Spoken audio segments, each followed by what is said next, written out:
You are the first. Before you have a name, before you have a face anyone recognizes, you are already a fact the whole world was waiting for. You are the first human being born on Mars. It happens 3 meters below the surface in a room dug into red rock. The light here is warm and amber, filtered soft so it will not hurt new eyes. Machines line the walls. They tick and hum and blink, patient as clocks. This buried nursery is the safest place on the planet, shielded by regolith from the radiation overhead. Your first breath is not Earth's. No ocean wind, no forest, no salt. The air that rushes into your lungs was pulled from a thin, poisonous sky and rebuilt molecule by molecule inside a machine. Oxygen manufactured by plants that split it from Martian carbon dioxide. You will never know any other kind of air. To you, this is simply what breathing is. You cry. The sound is small and thin in the 1/3 gravity, and it fills a room of grown people who have crossed the dark between worlds to hear it. They go quiet. Someone laughs, wet-eyed. Someone else just stares. 900 kilometers of empty desert in every direction, and here, impossibly, is a beginning. But before your mother's hands can close around you, gloved fingers reach in first. Soft sensors press to your chest. Wires run from your tiny body to the humming walls. Your heartbeat becomes a green line on a screen. Your temperature, your oxygen, the rise and fall of your ribs, all of it is written down in the same instant you are born. You are data before you are a daughter or a son. There is no version of you that goes unrecorded. From this second forward, every beat of your heart belongs partly to the doctors watching, to Earth waiting behind a radio delay of minutes, to a question no one can yet answer. Because no one truly knows if a body grown in this gravity can even survive to grow up. Your bones, your blood, your heart, all of them are forming in a pull barely 1/3 of the one that shaped every human before you. You are the experiment and the answer at once. On the screen, the green line steadies. Your breathing finds its rhythm. You blink into the amber light, raw and new, and here. Your first soul ends. Somehow, quietly, it becomes your first year. You are 4 years old, and you already wear a number on your wrist. The dosimeter is a small band of grey plastic. It glows a soft green, and inside it, a figure ticks down, digit by digit, the way sand leaves an hourglass. Your mother calls it your allowance. You think it is a toy. You live in corridors, long tubes of white panel and buried pipe, joined at yellow hatches, curving off into rooms you know by smell, before you know by sight. The kitchen, the garden lamps, the clinic where they weigh you every week. Above you, always, is regolith, meters of packed red soil piled over the roof like a blanket. The blanket has a job. It stops what the sky throws down. Established fact. Mars has no thick air, no strong magnetic shield, and radiation rains onto the surface every hour of every sol. Down here, under the soil, you are safe. The number on your wrist barely moves. You do not understand any of this. You only understand that outside is a word the grown-ups say carefully. Then comes the reward. On your birthday, they take you up. The surface dome is a bubble of thick glass and shielded panel, and inside it, the light is real. Not lamplight, not screen light, but sunlight, thin and honest, and the color of weak tea. The sky beyond the glass is not blue. It is a soft butterscotch pink, dusty at the edges, enormous. You press your hands flat against the cold pane and laugh. You have 10 minutes. You do not know why only 10. Your father crouches beside you and taps your wrist. The green number is falling faster now. Up here, closer to the sky, the sand runs quicker. He explains it the way you might explain money to a child. Every minute of this costs something, he says, and you can never earn it back. You look at him. You look at the pink sky. For the first time in your small life, you do arithmetic against your own body. How many minutes? How many birthdays? How much sky? This is your first bargain with mortality, and you are too young to know its name. But you feel it settle into you, quiet and permanent. The outdoors is not free. The sky is a budget. Your dosimeter blinks. A soft, patient tone. 10 minutes, gone. You go back down into the corridors, and the hatch seals behind you, and the years begin to move faster. You are 7 years old, and today the classroom pod becomes an ocean. The walls stream blue in every direction. Waves rise, curl, and collapse into white foam. Water stretches farther than anything you have ever seen, farther than the tunnels, farther than the pink horizon outside the airlocks. Your teacher tells you this footage is old. Not old like history, old like light. It left Earth between 4 and 22 minutes ago, then crossed the dark to reach you here. You are always watching a past that has already ended. You press your hand flat against the screen. The waves crash silently under your palm. You feel only smooth, warm glass. The water does not splash you.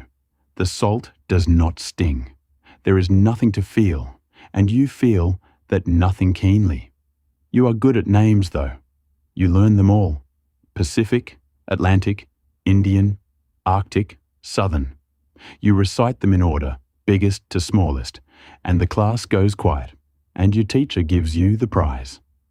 A small blue marble that fits in your fist. Earth, in glass, small enough to hold. You hold it the way you will never hold the real one. That afternoon, a message arrives for you. A pen pal, a girl in a coastal town on Earth, 12 minutes away by light. Her face fills the screen. She waves. She asks what Mars smells like. She asks if you can see stars. You answer everything. You wave back. You ask about the sea. Then you wait. You count. 12 minutes for your words to reach her. 12 minutes for hers to reach you. By the time she laughs, you have already moved on, and your laugh and her laugh never meet. This is not a conversation. It is two people leaving letters in the dark, taking turns across a gap that light itself cannot close. You understand this now, fully, for the first time. You will never interrupt her. She will never interrupt you. Earth will always be a recording. Something in your chest settles into a dull, low ache. Fascination cools into distance. You look at the blue marble in your hand and wonder if you can love a world you only ever meet on a delay. A world that answers you minutes after you have stopped asking. You put the marble in your pocket. You stand, and you notice, quietly, that you are taller than the girl on the screen, taller than any child your age on Earth. Adolescence is arriving, and it is arriving in 1/3 gravity. You are 12 years old, and you are taller than any doctor expected. Your limbs are long and thin. Your fingers taper. When you stand against the growth chart on the medbay wall, your head rises past the last printed line into blank space where no Earth child was meant to go. This is not fiction. In 1/3 gravity, scientists have long predicted that a body might grow longer, lighter, less burdened by its own weight. You are the first real answer. Every morning, a nurse measures you and writes the number down. Every morning, the number surprises her. 3 times a week you climb into the gym centrifuge. It is a spinning arm with a padded seat at the end. You strap in. The motor hums. The room begins to wheel around you, and a weight you never feel anywhere else presses down through your spine and into your heels. This is your medicine. The spin loads your bones the way Earth would, so they grow dense enough to carry you. You grip the bar. Your cheeks pull. For 20 minutes you are heavy, and you hate it, and you know you need it. Then the centrifuge slows, and you step out, and Mars gives you back your lightness.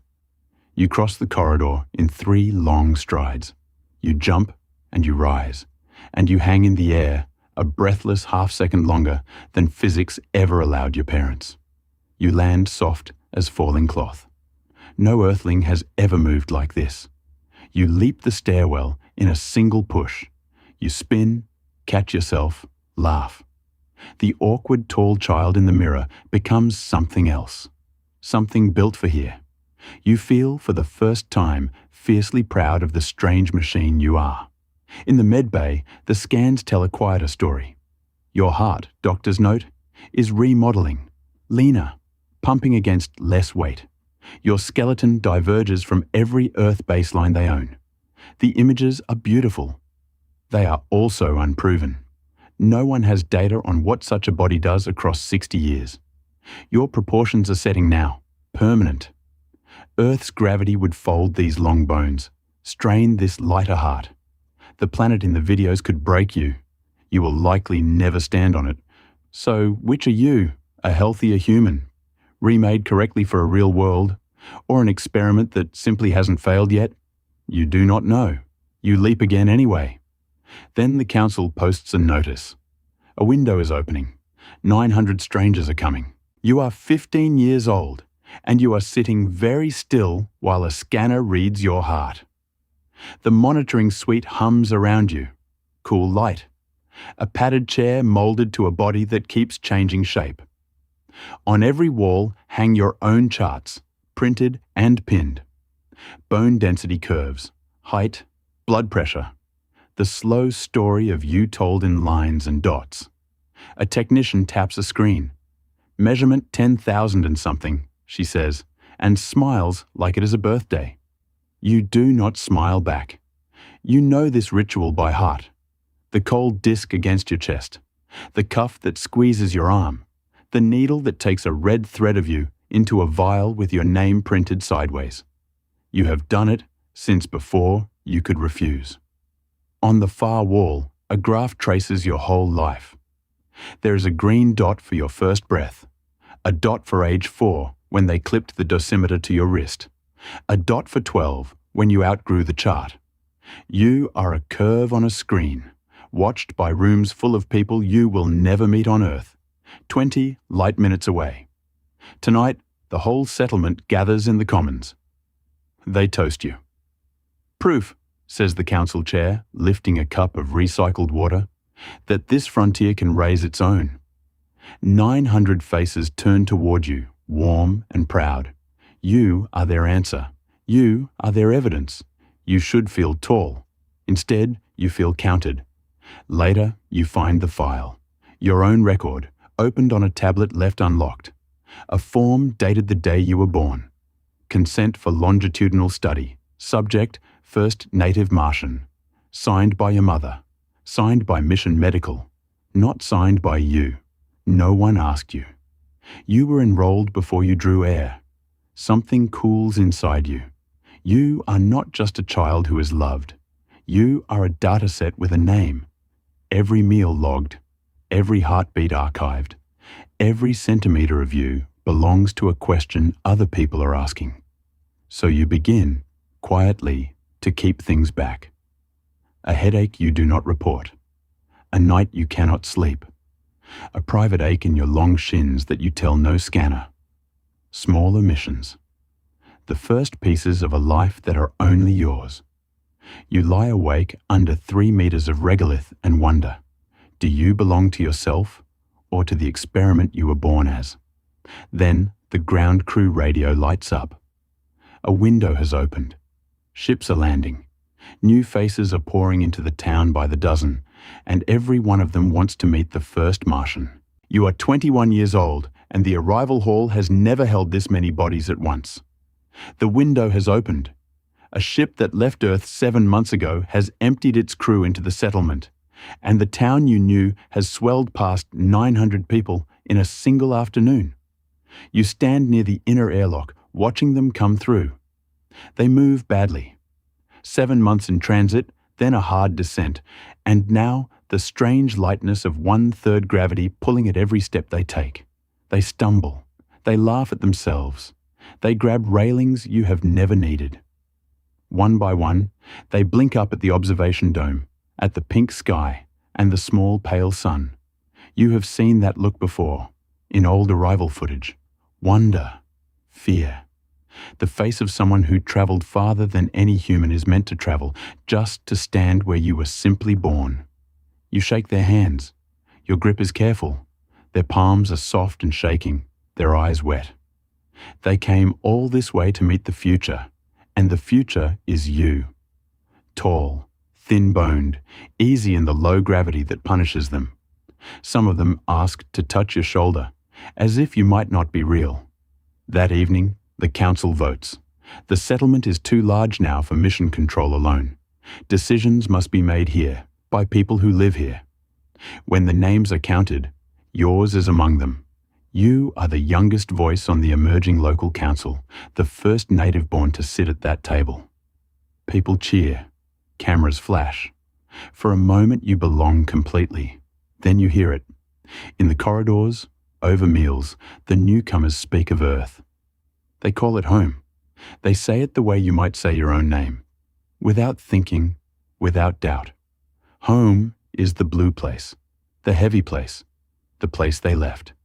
And in that one small word, spoken 100 times a day, you hear yourself quietly left out. This is not your home. This is only where you are. A line hardens that will not soften again. Native born on one side, immigrant on the other. Two kinds of Martian. Two claims on the same red ground. And you wonder, sitting at the council table, whose planet is this? The ones who came, or the one it made? Then, across the crowded hall, someone meets your eyes. Not a scientist, not a reporter. She holds your gaze, and for the first time in your life, she does not see a symbol. You are 34 years old, and your hands are in the soil.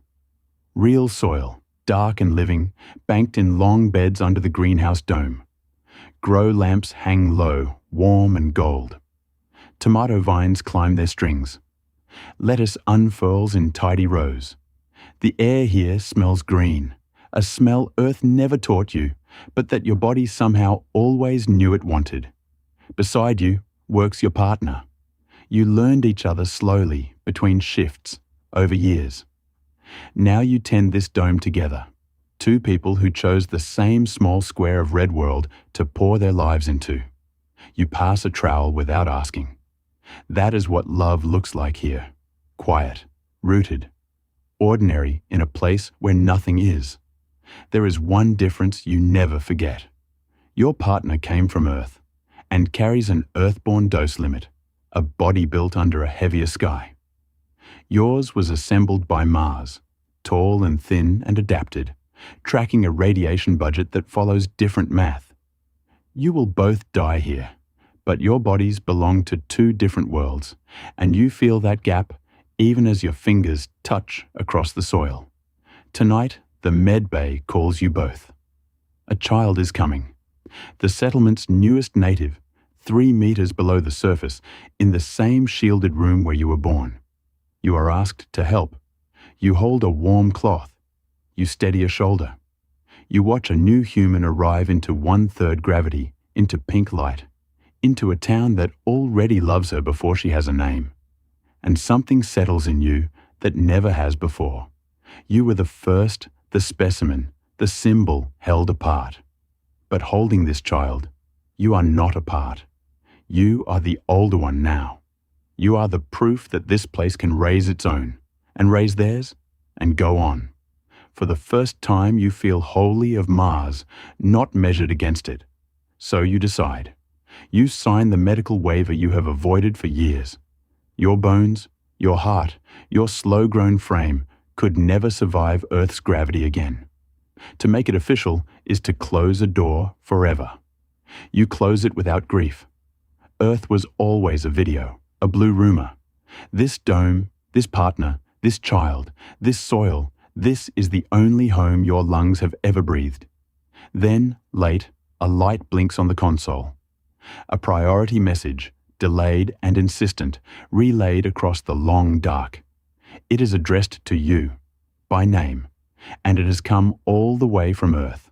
You are 46 years old, and there is a message on the screen that took 11 minutes to reach you.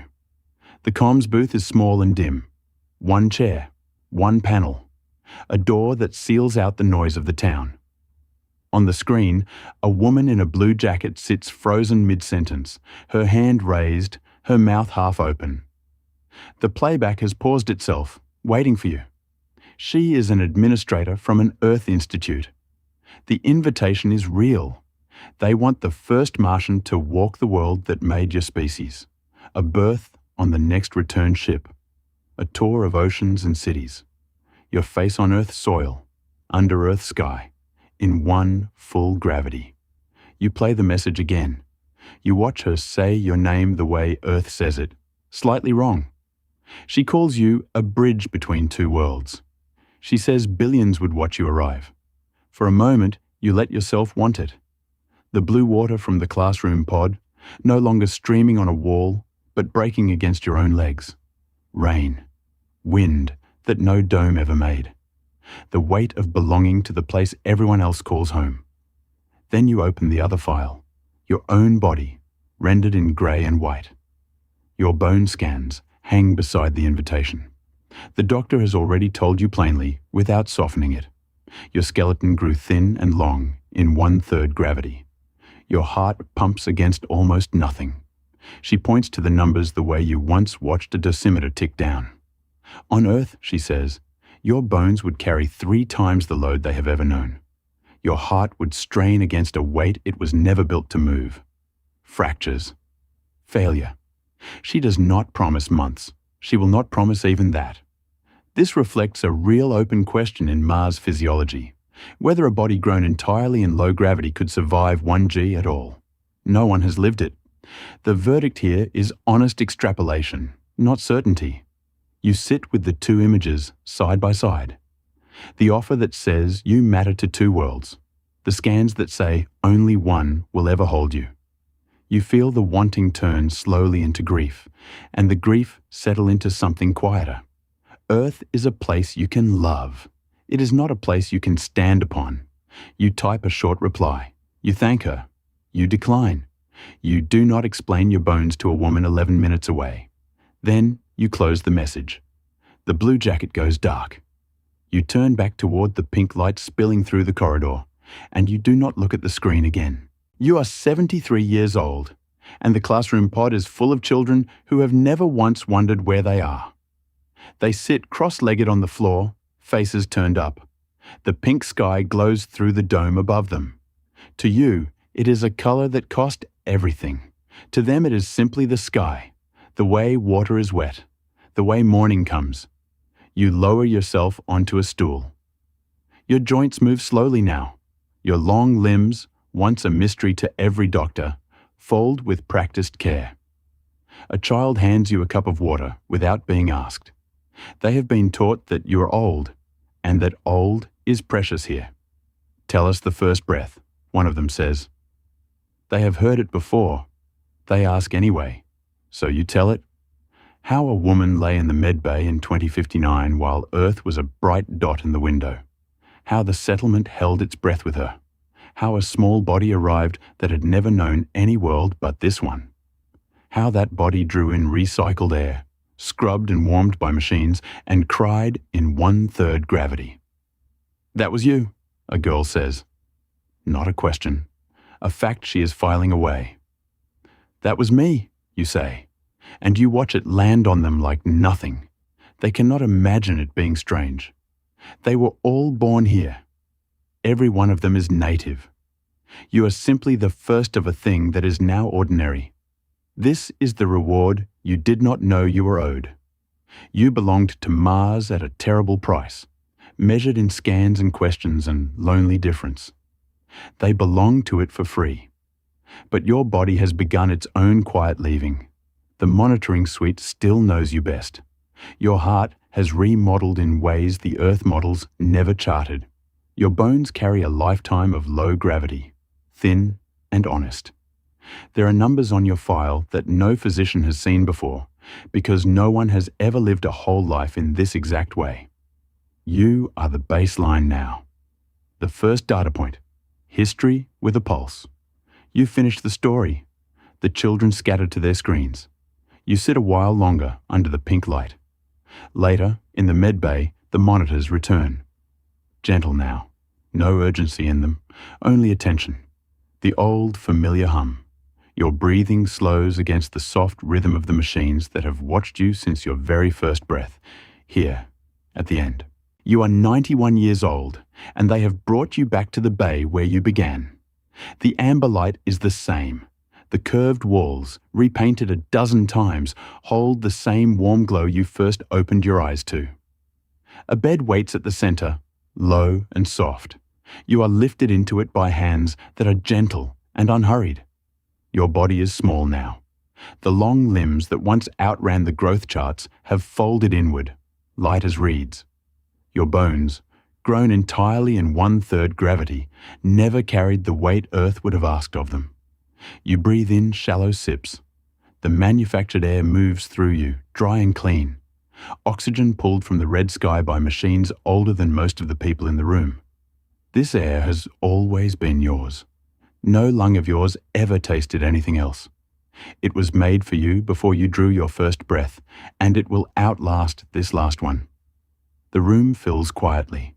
Children of children, faces you taught. A doctor whose grandmother once measured you against a wall. They do not crowd. They simply stay, the way you once chose to stay. On the far wall, someone has left the ocean playing. Earth's water, blue and endless, breaking on a shore in slow silver curls. You have watched this footage your whole life. You never stood in it. You never will. It glows one last time, a world you were made to imagine and never hold. You feel no grief for it. That water was never yours to miss. The doctors watched you for 91 years, waiting to learn whether a human could truly belong to this place. You are the answer. You lived.